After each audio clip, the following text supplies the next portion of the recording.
ที่ทำคนให้เป็นสัตว์เดรัจฉานด้วยความโลภโกรธหลงทำคนไม่ให้เป็นคนเป็นเปรตในร่างมนุษย์เพราะความโลภเป็นสัตว์เดรัจฉานในร่างมนุษย์เพราะความโกรธเป็นไปตามวิสัยในร่างมนุษย์ก็เพราะไม่มีศีลไม่มีธรรมภัย3ประการนี้เราลองพิจารณาดูให้ดีมีอยู่คู่มนุษย์เราโรคาภัยจึงมีการสร้างโรงพยาบาลเพื่อบรรเทาเบาบางโรคาพยาธิเหล่านั้น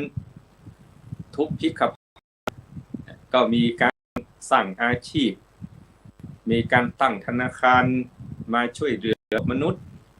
ทุกประเทศเพื่อแก้ไขทุกพิกภัยข้าวยากหมากแพงเศรษฐกิจปัญหาปากท้องมนุษย์สมัยจึงมีการสร้างโรงเรียนสอนสติปัญญาให้คนฝึกหัดขัดเกลามีศาสนามีศาสนาที่สั่งสอนนำเอาธรรมะมาทำคนให้เป็นมนุษย์ที่สมบูรณ์เพราะฉะนั้นเราท่านทั้งหลายจึงต้องศึกษาเรียนรู้เพื่อที่จะอยู่กับภัยทั้ง3ประการนี้ไม่ให้มีความทุกข์มากนักจะได้มีความสุขแม้เป็นโรคเป็นภัยอันใดเกิดขึ้นกับตัวเองพยาธิที่เป็นโรคาภัยก็จะได้บรรเทาเบาบางไม่ให้ทุกข์มากนักแม้เศรษฐกิจโลกจะเป็นอย่างไรในยุคปัจจุบันเราก็จะได้เรียนรู้อยู่กับโลกมนุษย์ได้อย่างมีความสุขแม้ว่าใครบุคคลรอบข้างผู้ใดจะเป็นมนุษย์เป็นผีในร่างคนเพราะความโลภโกรธหลงเราก็จะได้ทำใจได้ด้วยมีศีลธรรมมีธรรมะด้วยเหตุนี้ศาสนาจึงเป็นสิ่งที่จำเป็นสิ่งที่สำคัญต่อมนุษยชาติเราเพราะศาสนาก็คือหลักคำสอนขององค์ศาสดาของศาสนานั้นๆจะทำให้คนเป็นมนุษย์ที่สมบูรณ์ด้วยศีลด้วยธรรมะด้วยคุณธรรมโรคาภัยเนี่ยญาติโยมทั้งหลายในปัจจุบันนี้ก็มีโรงพยาบาลที่คอยดูแลสุขภาพให้กับมนุษย์มีโรงพยาบาลเฉพาะทางใครเป็นโรคตาก็ไปหาโรงพยาบาลตาจักษุใครเป็นโรคหูก็ไปหาโรงพยาบาลที่เชี่ยวชาญในเรื่องหูใครเป็นโรคปากโรคลิ้นก็ไปหาโรงพยาบาลเกี่ยวกับช่องปากช่องคอมีโรงพยาบาลเฉพาะทางแม้แต่สงฆ์องค์สามเณรเองก็พยายามจะมีโรงพยาบาลที่ดูแลเฉพาะพระสงฆ์องค์เณรโดยเฉพาะในจังหวัดเชียงใหม่ในเขตภาคเหนือมีโรงพยาบาลตึกสงฆ์ที่โรงพยาบาลมหานครเชียงใหม่ทุกปีทางผู้บริหารของมหาวิทยาลัยเชียงใหม่ก็จะร่วมกับคณะสงฆ์จัดหาทุนเพื่อ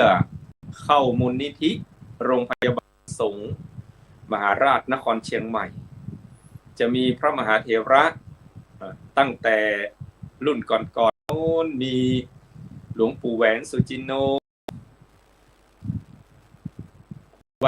หลวงปู่มหาเถระ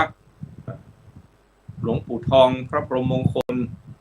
หลวงปู่ทองสิริมังคโลวัดพระธาตุศรีจอมทองครูบาอาจารย์เจ้าคณะพระสังฆดีการของจังหวัดเชียงใหม่ก็ดีจังหวัดลำพูนแม่ฮ่องสอนใกล้เคียงระดมทุนเพื่อทำให้โรงพยาบาลสงฆ์ตึกสงฆ์โรงพยาบาลมหาราชนครเชียงใหม่นั้นมีทุนนิธิในการดูแลพระภิกษุสงฆ์ปีนี้จะมีการทอดผ้าป่าของคณะสงฆ์จังหวัดเชียงใหม่ได้จัดกันมาติดต่อหลายปีปีนี้ก็กำหนดวัน9วันที่10เดือนกรกฎาคมโดยจะมีพิธีทางศาสนาแล้วก็คณะสงฆ์แต่ละอำเภอก็จะนำคณะศรัทธาสาธุชนมาร่วมทอดผ้าป่าวันที่9นั้นช่วงเช้าจะมีการเจริญพระพุทธมนต์โดยพระสงฆ์เถระของจังหวัดเชียงใหม่ตั้งแต่ที่ปรึกษาเจ้าคณะภาคเจ้าคณะจังหวัดรองเจ้าคณะจังหวัดเจ้าคณะอำเภอใกล้เคียงพระราชาคณะจะเจริญพระพุทธมนต์ที่ตึกสงฆ์หรือโรงพยาบาลสงฆ์เราเรียกกันว่าโรงพยาบาลสวนดอกโรงพยาบาลมหาราชนครเชียงใหม่ในช่วงตั้งแต่9 โมงของวันที่9 กรกฎาคมตลอดทั้งวันก็จะมีคณะสงฆ์และญาติโยมของอำเภอต่างๆใกล้เคียงกับอำเภอเมืองนี้นำญาติโยมมาร่วมบุญจะมีการแห่ผ้าป่าทำบุญตลอดทั้งวันในวันที่10ก็ตลอดทั้งวันเช่นเดียวกันจะมีคณะสงฆ์อำเภอไกลๆสายใต้ก็จะมีตั้งแต่หอดปมก๋อยดอยเตาจะพาสาธุชนญาติโยมมาร่วมทำบุญและในภาคบ่ายเวลา 14 นาฬิกาหรือบ่าย 2 โมงจะมีการทักษิณานุปทานอุทิศบุญกุศลแด่ผู้ที่มีอุปการต่อตึกสงฆ์หรือโรงพยาบาลสงฆ์มหาราชนครเชียงใหม่ทั้งพระมหาเถระที่มีคุณูปการได้สร้างโรงพยาบาลสงฆ์ร่วมกับส่วนงานราชการทั้งผู้บริหารของมหาวิทยาลัยเชียงใหม่โรงพยาบาลมหาราชนครเชียงใหม่ที่ได้สร้างตึกสงฆ์ให้เป็นโรงพยาบาลสงฆ์ดูแลพระภิกษุสงฆ์องค์สามเณรมาตั้งแต่อดีตจึงเชิญชวนสาธุชนญาติโยมว่าพระสงฆ์ก็หนีไม่พ้นซึ่งโรคาภัยมีโรคาพยาธิเหมือนกับญาติโยมสาธุชนทั้งหลายโรคทางกายรักษาด้วยยาโรคทางจิตใจรักษาด้วยธรรมโรคเวรโรคกรรมเรียกว่าวิบากกรรมนั้นก็ดูแลด้วยบุญกุศลรักษาด้วยบุญกุศลพระสงฆ์หนีโรคทางกายไม่ได้เป็นเหมือนกับญาติโยมทั้งหลายปวดหัวปวดฟันมีสารพัดโรคยิ่งพระเถระที่ทำงานหนักเพื่อพระพุทธศาสนาเผยแผ่พระพุทธศาสนามาตลอดชีวิตเราก็ต้องดูแลสังขารของพระเถระเหล่านั้นเพราะหนีไม่พ้นว่าโรคาภัยอันนี้โรคทางกายอันนี้มีเหมือนกันหมดในเชียงใหม่ก็โชคดีว่ามีตึกสงฆ์โรงพยาบาลสงฆ์มีหมอผู้เชี่ยวชาญเฉพาะด้านมีห้องทั้งห้องรวมทั้งห้องที่ดูแลพระเถระ มีอายุพรรษาสูงที่เป็นโรคเรื้อรังก็ดีโรค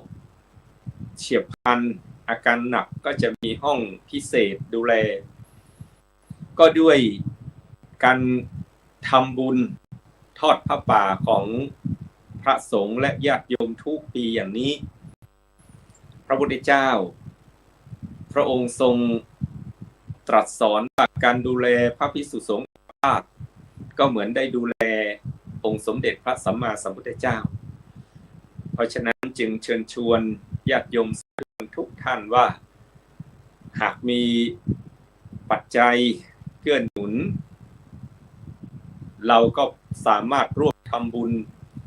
ที่ตึกสงฆ์ได้ไม่ใช่เฉพาะแต่การทอดผ้าป่าประจำปีดังที่กล่าวว่าปีนี้กำหนดวันที่9และวันที่10เดือนกรกฎาคมพุทธศักราช2569นี้เท่านั้นตลอดทั้งปีโยมทำบุญวันเกิดทำบุญครบรอบอุทิศให้กับญาติเป็นที่รักก็สามารถไปร่วมทำบุญได้ที่ตึกสงฆ์หรือโรงพยาบาลสงฆ์มหาราชนครเชียงใหม่ได้ทุกวันเพื่อเป็นการทำบุญดังคำสอนขององค์สมเด็จพระสัมมาสัมพุทธเจ้าว่าใครที่ดูแลภิกษุสงฆ์อาพาธภิกษุเป็นไข้อาพาธก็เหมือนได้ดูแลองค์สมเด็จพระสัมมาสัมพุทธเจ้าโดยตรงโรคาภัยอยู่กับโลกมนุษย์เรามาตั้งแต่อดีตปัจจุบันและจะมีต่อไปในอนาคตโรคทางกายรักษาด้วยยาจำเป็นด้วยเทคโนโลยีสมัยใหม่ประคับประคองให้มีโรคทางกายนั้นน้อยเทคโนโลยีสมัยปัจจุบันก็จะเริ่มหน้าขึ้นโรคบางอย่างรักษากินยาจึงหายไม่กินยาไม่หายโรคบางอย่างกินยาก็ไม่หายไม่กินยาก็ไม่หายโรคบางอย่างกินยาก็หายไม่กินยาก็หายก็จะมี3ประเภทนี้โรคที่เราเป็นอยู่เนี้ยโรคบางอย่างไม่กินยาก็หายกินยาก็หายเช่นการเป็นโรคหวัดประจำปีที่เป็นหวัดธรรมดาเป็นไข้อ่อนๆพักผ่อนมากๆมันก็หายได้ไม่กินยาก็หายโรคบางอย่างกินยาถึงหายไม่กินยาไม่หายอันนี้จำเป็นจะต้องอาศัยเทคโนโลยีสมัยใหม่ต้องอาศัยสมุนไพรต้องอาศัยยากินยามันจึงหายไม่กินยาก็ไม่หายโรคบางอย่างกินยาก็ไม่หายไม่กินยาก็ไม่หายกินยาก็ตายไม่กินยาก็ตายว่าอย่างนั้นโรคเรื้อรังโรคที่เฉียบพลันหลายอย่างที่กินยาก็ไม่หายไม่กินยาก็ไม่หายเช่นโรคมะเร็งบางชนิดที่เราทราบกันว่าใครที่เป็นมะเร็งก็ส่วนมากถ้าเป็นขั้นที่4ที่3แล้วก็จะรักษายากกินยาก็ไม่หายไม่กินยาก็ไม่หายเพราะฉะนั้นโรคทางกายก็รักษาด้วยยาเป็นพื้นโรคทางจิตใจก็รักษาด้วยธรรมธรรมะเป็นยาเรียกว่าธรรมโอสถรักษาโรคจิตโรคใจบางคนเป็นโรคทางกายแล้วยังไม่พอก็เป็นโรคทางจิตทางใจด้วยแต่หลายคนท่านเป็นโรคทางกายแต่ใจสงบร่มเย็นเพราะมีธรรมะโอสถรักษาจิตรักษาใจก็มีความสุขได้แม้นอนอยู่บนเตียงคนไข้อันนี้โรคทางจิตใจรักษาด้วยยาโรควิบากกรรมที่เราสร้างเราทำไว้ไม่ว่าจะเป็นบาปอันใดความดีอันใดก็รักษาด้วยบุญกุศลคุณงามความดีบางคนนั้นมีวิบากกรรมติดตัวเป็นเสมือนโรคที่ติดตัวมาคำว่า กรรมนี้ไม่ใช่ว่ากรรมในอดีตชาติอย่างเดียวสิ่งที่จะมีอิทธิพลต่อชีวิตคนเรานั้นก็คือ3 กรรมกรรมที่1ก็คือพันธุกรรมสิ่งที่รับมาจากพ่อจากแม่กรรมที่2นั้นพฤติกรรมกรรมที่3นั้นวิบากกรรมพฤติกรรมและพันธุกรรมหลายอย่างนำไปสู่วิบากกรรมพันธุกรรมหมอสมัยใหม่ก็มักจะพูดด้วยวิทยาศาสตร์ว่าถ้าพ่อแม่หรือญาติผู้ใหญ่คนใดเป็นโรคติดเรื้อแรงร้ายแรงบางอย่างเช่นโรคมะเร็ง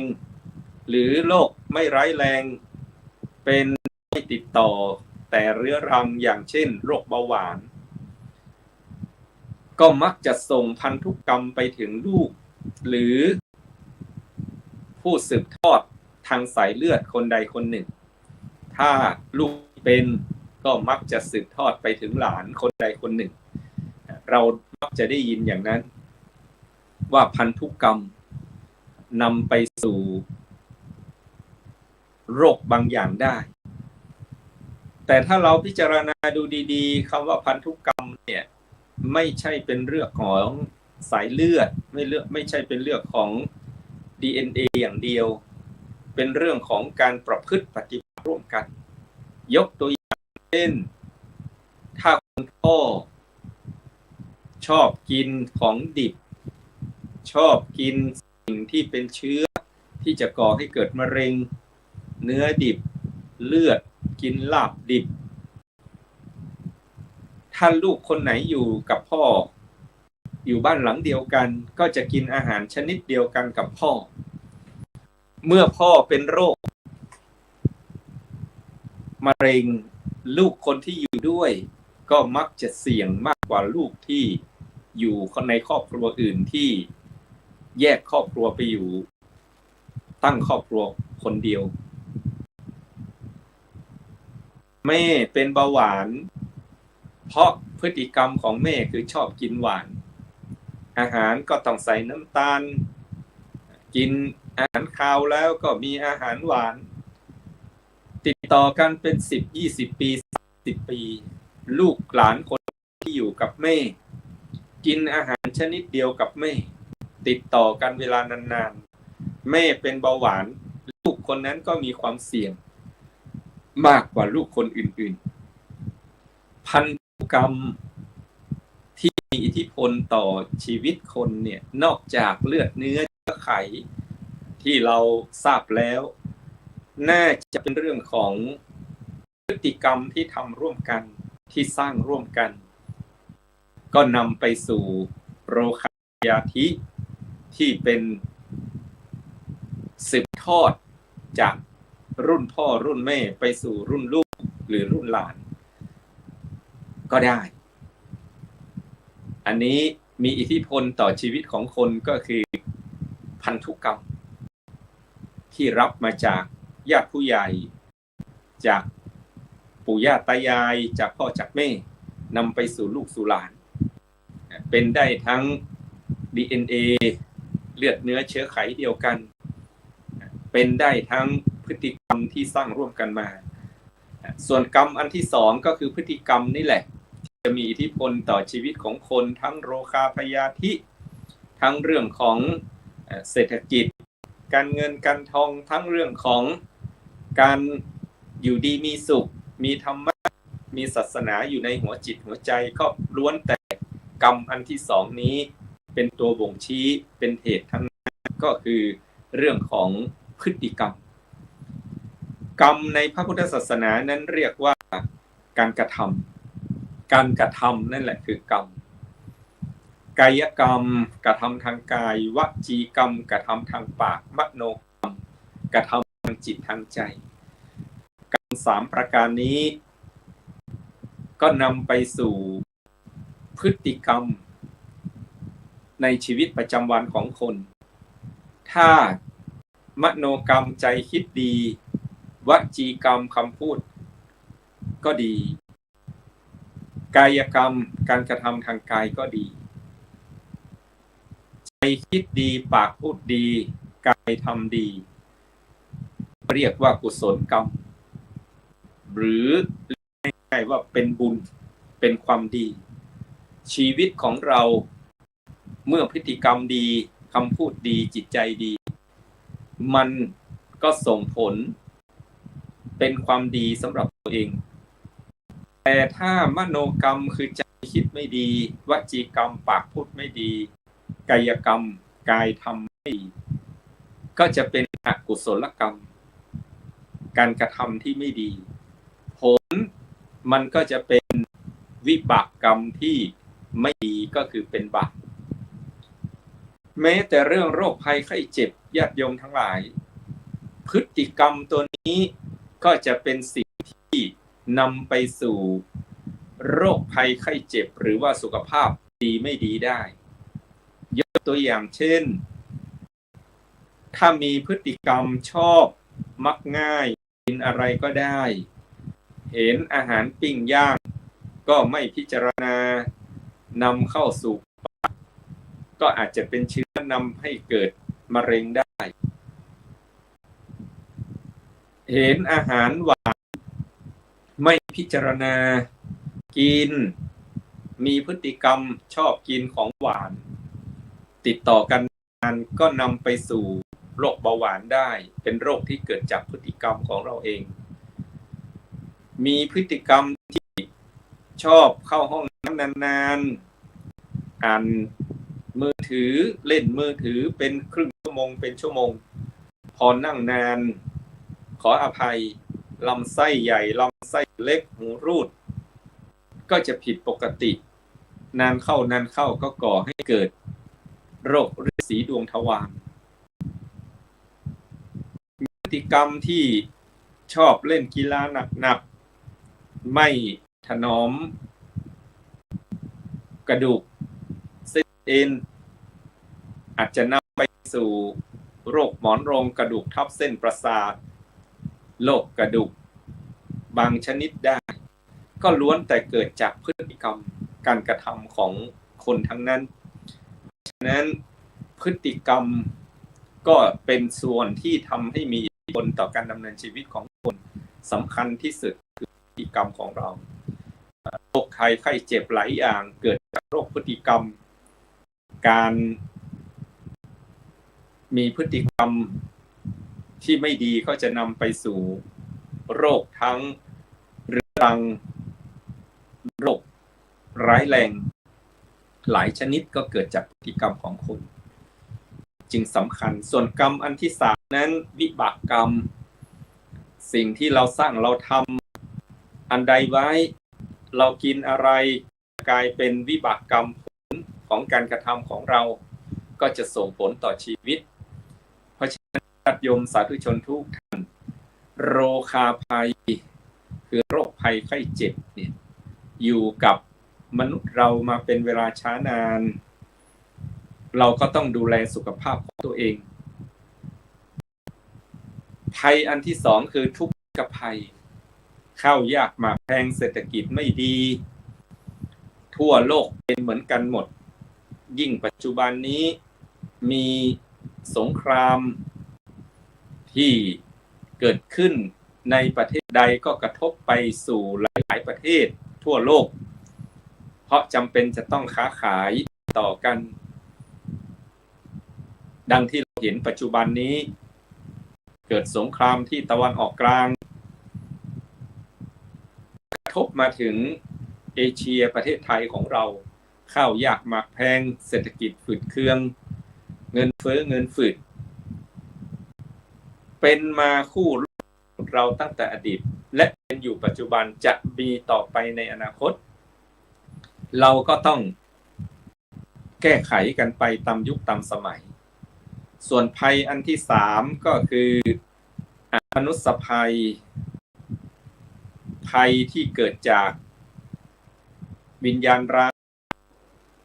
ตอนที่เป็นคนไม่ได้สร้างคุณงามความดีพอล่วงลับชีวิตไป ดวงวิญญาณก็เป็นผีเร่ร่อนเป็นเปตวิสัยอันนี้ก็มีอยู่จริงๆญาติโยมทั้งหลายโดยเฉพาะศาสนาพุทธเราเนี่ยสอนเรื่องของการเวียนว่ายตายเกิดยามที่มีลมหายใจอยู่เป็นคนบนมนุษย์ไม่ได้สร้างคุณงามความดีไปเป็นผีก็เป็นผีชั่วร้ายคอยสิงอยู่ตามต้นไม้คอยสิงอยู่ถนนทับนั้นหลอกคนนี้ให้เขาทำบุญอุทิศให้อันนี้มีอยู่จริงๆตามความเชื่อของศาสนาพุทธเราส่วนอีกประการหนึ่งคำว่าอมนุษย์เนี่ยเป็นเปรตวิสัยที่อยู่ในคนใครที่มีความโลภอยากของคนอื่นไปแย่งชิงเอาของคนอื่นก็เป็นเปรตในร่างมนุษย์ใครที่มีความโกรธเป็นสัตว์เดรัจฉานที่ไม่รู้จักพี่จักน้องไม่รู้จักพ่อจักแม่ก็ทำลายคนอื่นเพราะจิตใจไม่มีศีลไม่มีธรรมอันนี้